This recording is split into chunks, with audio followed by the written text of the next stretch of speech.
et bienvenue sur Richa Décrypte, une unité industrielle de fabrication de poudre de savon burkinabé nommée Fassi a officiellement été inaugurée aujourd'hui à Pabré. Elle est spécialisée dans la production de détergents en poudre et du savon liquide et solide.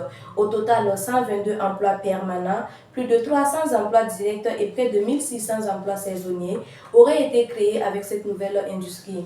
Réalisée avec 4,5 milliards de francs CFA, l'usine aurait une capacité de production de 300 tonnes par jour. C'est le président burkinabé, le capitaine Ibrahim Traoré, qui a procédé à son inauguration ce jeudi.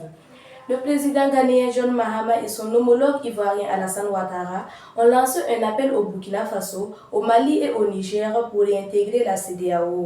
John Dramani Mahama a affirmé vouloir se proposer de servir de pont entre la communauté économique des États du Sahel et ces trois pays pour voir comment ils peuvent travailler avec les pays de l'AES pour qu'ils restent non seulement dans la sous-région, mais qu'ils effectuent aussi la transition vers une démocratie constitutionnelle.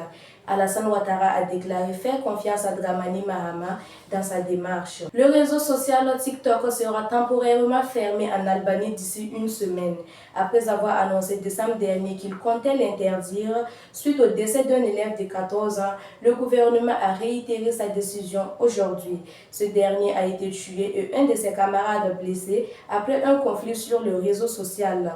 Le conflit en question a conduit à une querelle violente à Tirana, près d'une école, causant ainsi le drame. Un sommet consacré à la défense européenne et à l'Ukraine s'est tenu ce jeudi 6 mars à Bruxelles.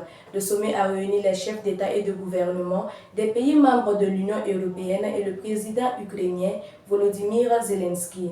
À l'issue de ce sommet, l'Union européenne a décidé de renforcer les capacités de défense de l'Europe. Dans la semaine, un plan baptisé Réarmer l'Europe avait été proposé par la présidente de la Commission européenne, Ursula von der Leyen. Elle a signifié au sommet qu'avec les équipements du réarmement, les États membres de l'Union européenne pourront renforcer massivement leur aide à l'Ukraine.